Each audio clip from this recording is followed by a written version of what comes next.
All right, this is another chapter of this ARC-5 T-19 transmitter.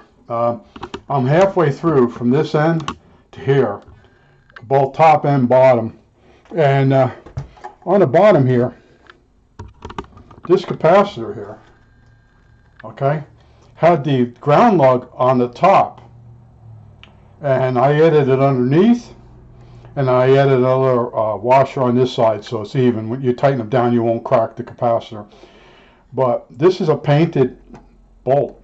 I don't know. And on newer models, it actually has a ground lug in the chassis. So I improvised. But I took both. There's two capacitors. So I disconnected both of them. I checked them out. I got my flower pot cap installed. Okay. And I'm waiting on the wrenches, and hopefully I get the right wrench. It says a Bristol number 6 in the manual, but if you search Bristol 6, it's a 6 spline, and these are 4 spline Bristols.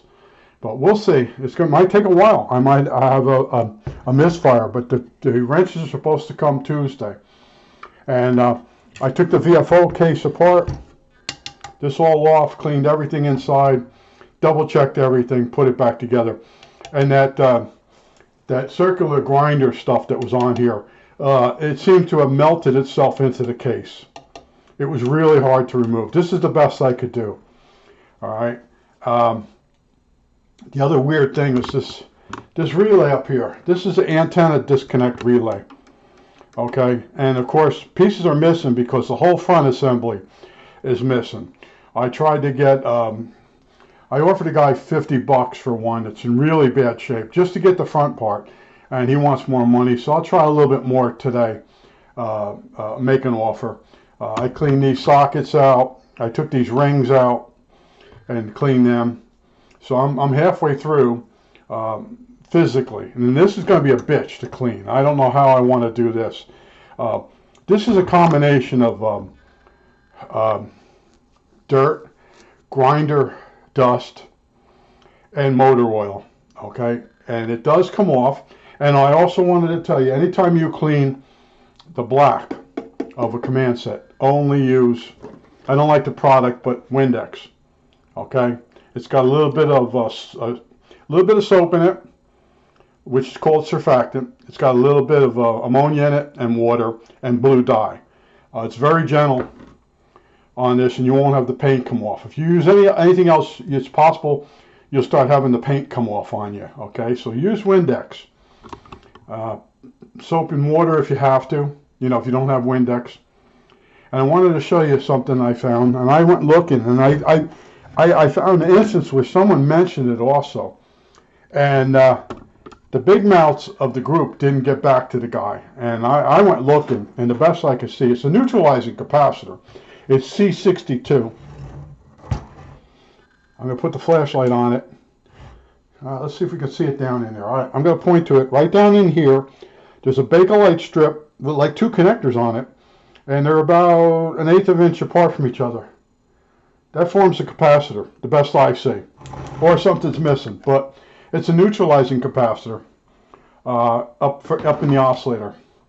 All right, and I put an hour or so looking for that, and I found some instance where a guy asked, what's the value of that? Now, if you look at how far apart those 2 connections are, it's less than a picofarad, or less than 1 microfarad in the old speak. Okay, old speak is microfarads, modern speak is picofarads.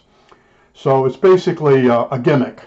That's what they used to call stuff like that, where you took 2 wires and twisted them together to make both an inductor and a capacitor at the same time, and that was called a gimmick. This seems to have that type of thing in here, but this is really disgusting garbage on here. And I have a very gentle brush, an artist brush type of thing. It's an acid brush. I'll clean some of these parts off very gently. I know the value of this. This is a choke.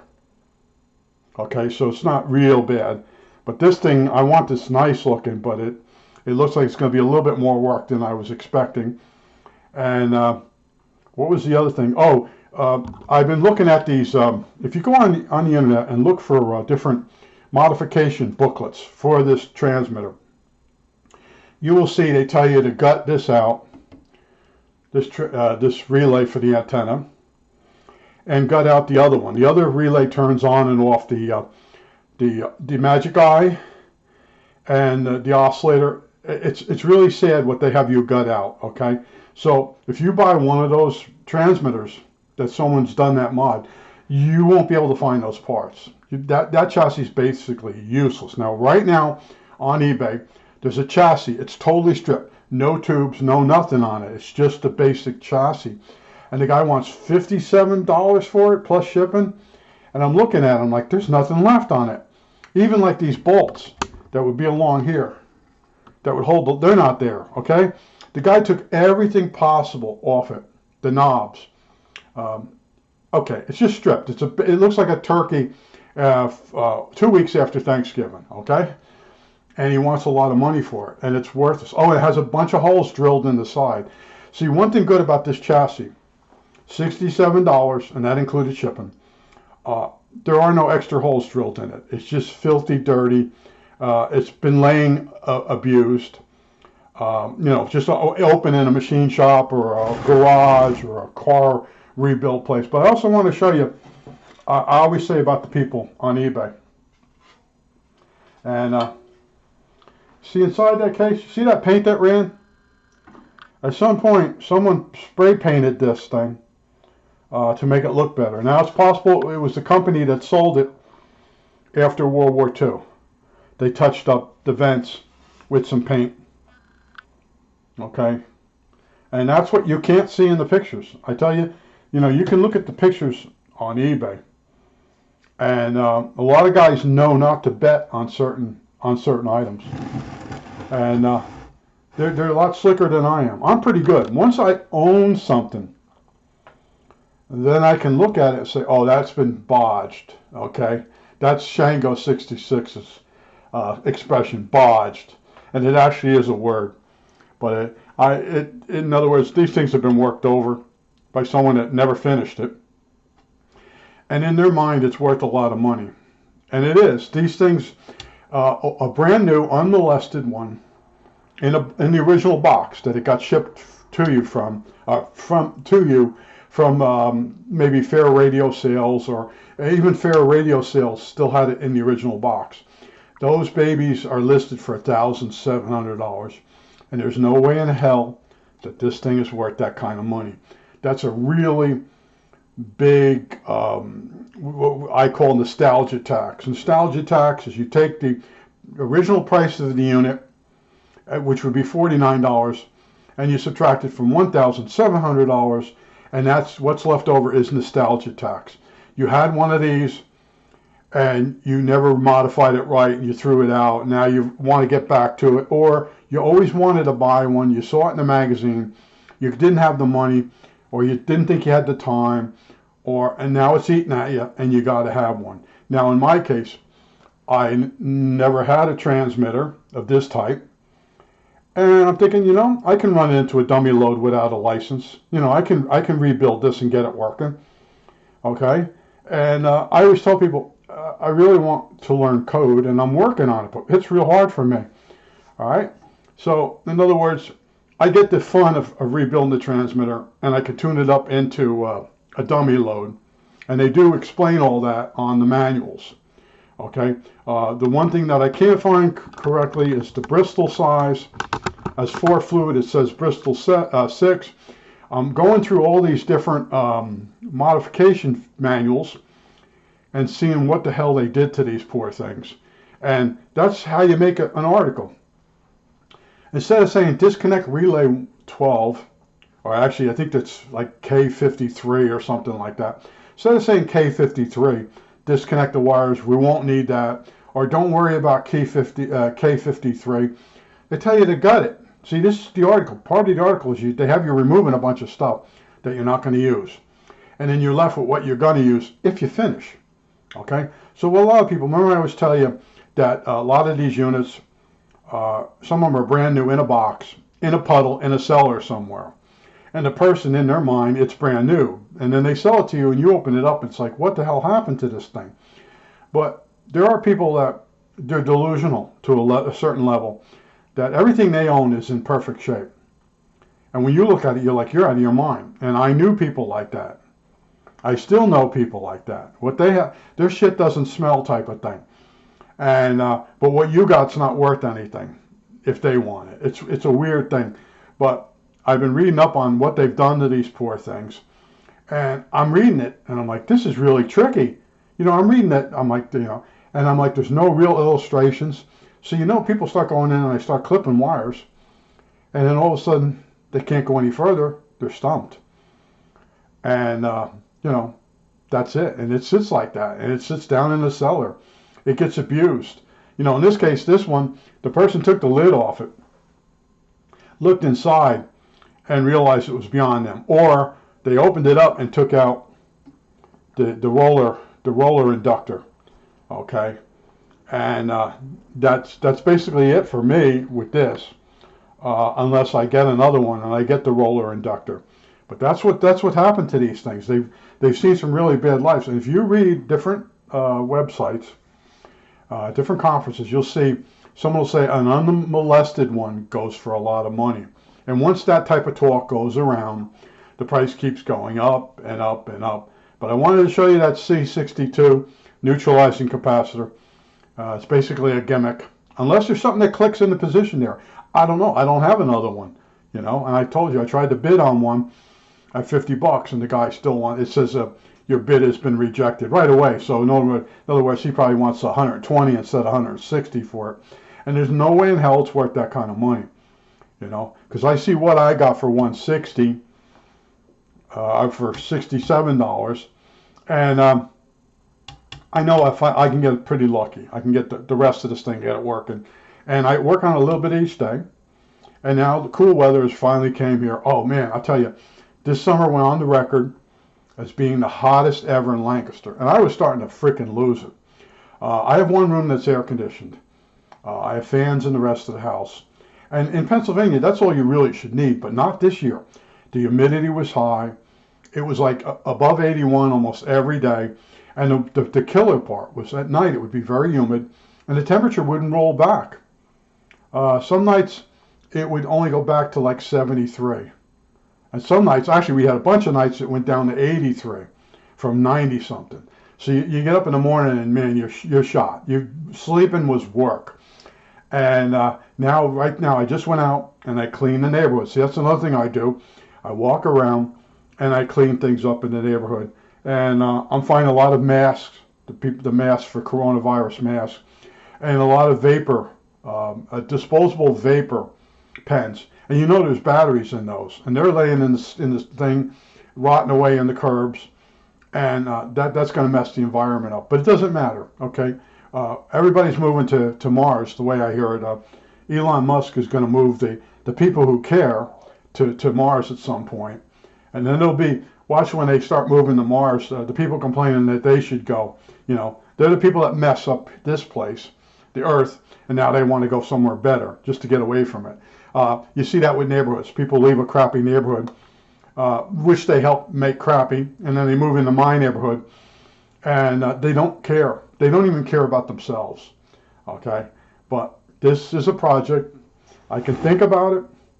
I work on it a little bit at a time, and it keeps me busy, okay? And then starting tomorrow, it's spring cleaning, okay? Spring cleaning caught me, okay? Normally, you have the spring and you got cool days. You open the windows up or open the windows and screens, and you start cleaning your house. Well, this year it just got hot, all right? And I started doing some housework on some cooler mornings, but the house didn't cool down, and you start sweating like really bad. And when you get older, you don't have a lot of energy, and you really don't want to do some of this stuff.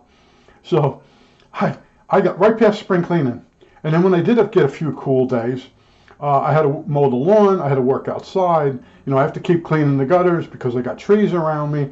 There's things I have to do outside. And then plus, I'm retired.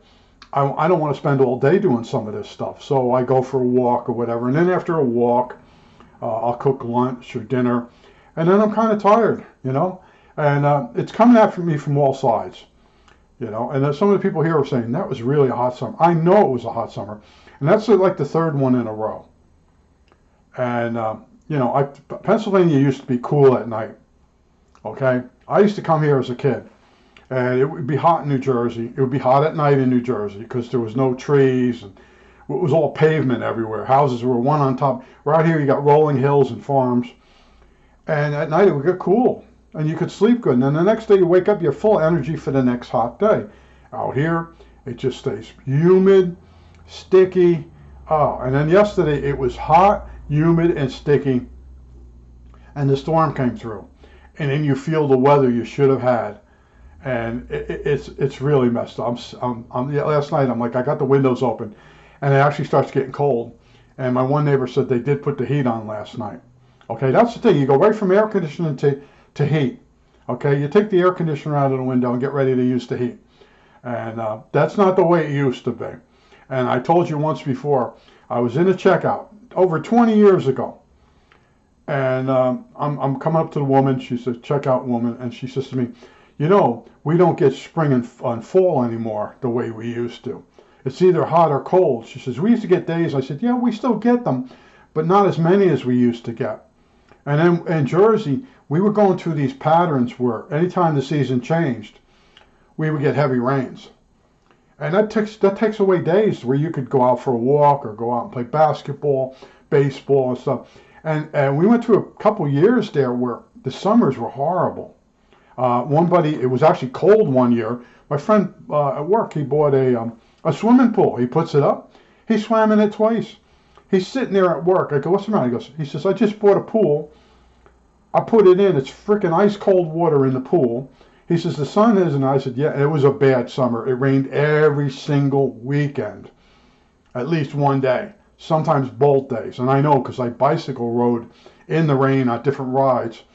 And I said, this can't keep, it could keep up. It could go the whole entire summer, and it did. And but what I did was where I worked, I could take off in the middle of the week and then work Saturday. And that's what I was doing. And the boss says, what are you doing that for? I says, I need some sunshine. And I might have told you once before, I used to sit up in the window. In the front, they had like a little bay window. And I'd sit there. And one boss come up to me and says, we really don't like you sitting there. I said, look, if I don't have the sun, and I sit in the sun a little bit part of the day, I'm going to go home. He goes, whoa. I said, no, seriously. If I can't sit here, I'm going home. I said, I can't work in a building without windows every day for month after month after month without sunshine. You know, because they had me working all kinds of wacky hours. And, you know, now in RCA, when I worked in RCA, they had windows because they had no air conditioning. And, you know, at break time, you could stand at the window in the sun. It was very bright inside the building. It was both a fluorescent light and outside lighting, a natural lighting. And but I just wanted to show you, I am working on it. And, you know, the big if is if I can get the front section. And that's an inductor that helps you tune the antenna. And I do believe one of the manuals tells you to take that out, that you can use that on another project. Yeah, right. Yeah. But that's how you make a project. If it's too short for a magazine, you add other stuff you can to it. And gutting this relay, the contacts are actually, look, here's one of the contacts. And my nails are still long, I still haven't cut it. But look, this is supposed to be a contact. Look how black that got. Okay? And this is the antenna terminal. Okay? That's bad. But which is amazing is I don't see any cracks. These usually get broken. These porcelain antenna feed-throughs. And then these are two. This is the first set I've gotten where these weren't broken. I had to make them out of PVC. But on a receiver, it's fine. On a transmitter, you really want it to be porcelain. You don't want it to be able to hold any kind of moisture, because during transmission, if the plastic is holding any kind of moisture, you can get arc over, a little at a time, and then it'll carbonize the plastic. That's why they use porcelain. I think I covered it all. I showed you the case, you know. But this might have been done. This might have actually been done when, like the company like Fair Radio Sales.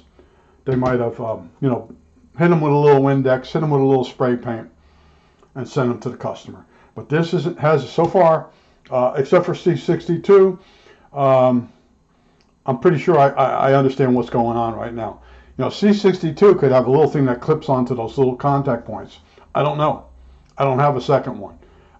There's no real picture of that C62 anywhere on the internet. Okay? And there is a guy, he asked what the value is, and since nobody answered him, they didn't know. There is no value written on that circuit board. But I'm thinking the way that's in there, there's either something that clicks into position on that, or that's the capacitor. Okay? That's why I don't care how many things you've repaired in your life, you always find something you didn't know about. Like I didn't know about command radios. At the time I was doing ham flea markets, I told you, if I went by one of these and saw that dial on the front, I would think it was some type of frequency generator and keep walking. I'd look and say, oh, that's old tubes. You know, I love tubes. I went to school for electron tubes and transistors, and I like tubes. But when transistors come out, they were so much better. And you move forward. But then as you get older, you become more nostalgic. And you start thinking, you know, it'd be nice to rebuild this, or it'd be nice to rebuild that. And I showed you my videos. I did do some transistor radios. Oh, I want to tell you about the transistor radio volume control. When I go on the website now, where I bought the control from, in the UK, it basically says it's a scam site. Okay, so I spent $33 for volume controls. They're most likely never coming. Okay, that's part of the thing. Whenever you buy outside the United States, you have very little recourse.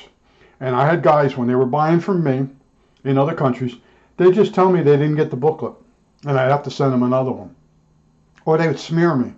Okay, there were guys that begged me for the booklet. I said, look, the parts that I use aren't found in your country. No, I really need the booklet for referencing. All right, so I sell them the booklet, and then they go in American websites and conferences and start saying, guy sold me this thing, plans, and I can't get any of the parts here. And then someone's asked them where I live in the UK. Well, and then other people figured out that's why I stopped selling, because they were doing that to me. And I had a guy, he lived like 2 blocks from my house in New Jersey. His families were spooky looking. They looked like the Addams family. And he used to follow me around the internet making bad remarks. Okay. And then later on he says, oh, he was a pretty sharp guy. Go away. I'd say your name, but you're not even worth that. But the guy was always floating credit in the stores and not paying.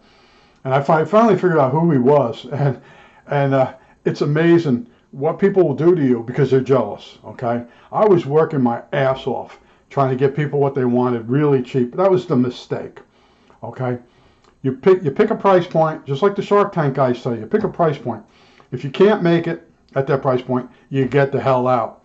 You don't go for the bottom end crowd, because the bottom end crowd doesn't have the money and doesn't finish anything. So it's not going to self-perpetuate, okay?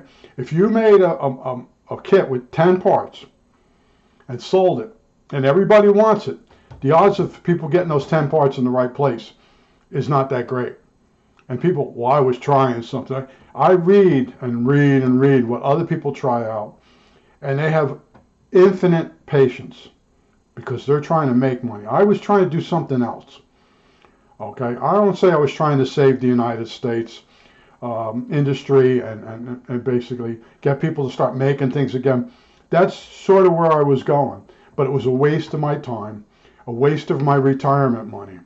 Okay, I made a big mistake thinking people were a lot better than they are, and they're not.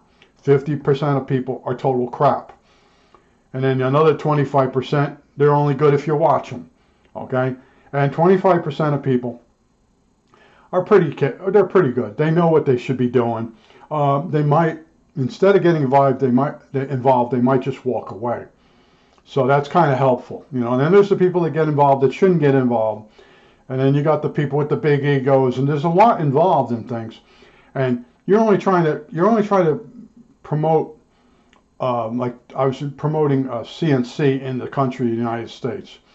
And right away, the Chinese, early on, they started bothering me. They wanted my booklets. They wanted this. They wanted to know how to do that. And I started ignoring them. Okay. And my one neighbor says, "You can't do that." I said, "Yeah, I can." I said, "They could take you to court. Let them take me to court." I said, "I'm not sharing any knowledge that I know with a foreign government." Okay. And it took almost 20 years before the Chinese started producing cheap CNC machines, which are on eBay. And some of them are scams. I put money down on one of them. It was fake. They just copied some other guy's web pages. And that's the way that went. But CNC kind of died over to 3D printing. And there are people that do produce stuff, but the majority of people run around asking for other people's files so they can print the same thing out. And then I've seen a lot of that. And then I watch a lot of videos. I do a lot of reading. And you got people running around. They're experts, and they're not experts. I used to fight with them, and it's a waste of time. Okay, you're not going to win an argument with an idiot. But I'm still working on this. I'm still cleaning the neighborhood. I finally got my cooler air in the house, so I could start doing some work. And I got the window.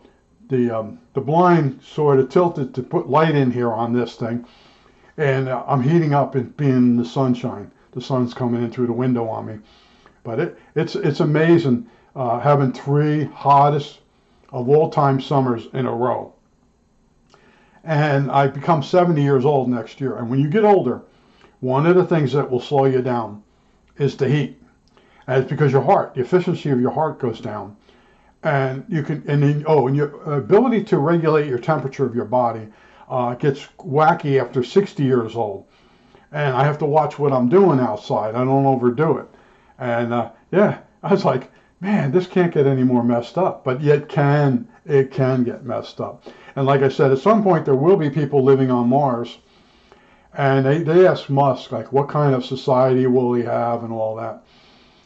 I'm waiting for him to come out and tell the honest. He says, I'm going to leave all the assholes behind, And a lot of people think he's an asshole. But I'm waiting for one day just to crack and say, well, we're going to start a planet and leave all the assholes down on Earth, But, it'll be a matter of sending enough equipment there. And then you're still going to have the peons. So they're going to have to dig the holes and the ditches. And they're going to bring the crap with them. They don't realize it. There's no utopia. And you really can't fix the United States because everybody has been brought up on social media now, and they all think everything should be handed to them. Is it Kanye? They always pick on Kanye. Oh, it's fun stuff. I think that's it. All right, that's it.